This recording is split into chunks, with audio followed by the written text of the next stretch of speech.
Бүгінгі күннің негізгі міндеті аурушаңдықтың күрт өсуіне жол бермеу, емдеу мекемелерінің тиімділігін арттыру және халықтың денсаулығын сақтауды қамтамасыз ету. Бұл туралы Шығыс Қазақстан облысының әкімі Даниал Ахметов мемлекет басшысының жолдауы аясындағы аумақтық даму туралы брифинг барысында айтты.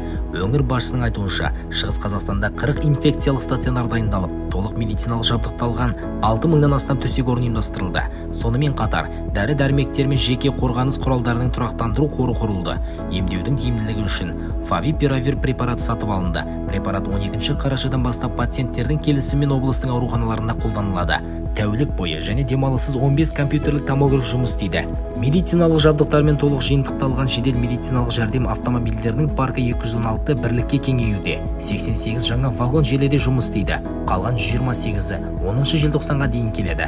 Жалпы жедел жәрдем көліктерінің саны 2,5 есеге артты. Жалпы пандемиямен күрес аясында өңірдің денсаулық сақтау саласында қажетті жабдықтар сатып алуға және негізгі құралдарды жаңартуға 22 миллиард теңгеден астам қаражат салынды.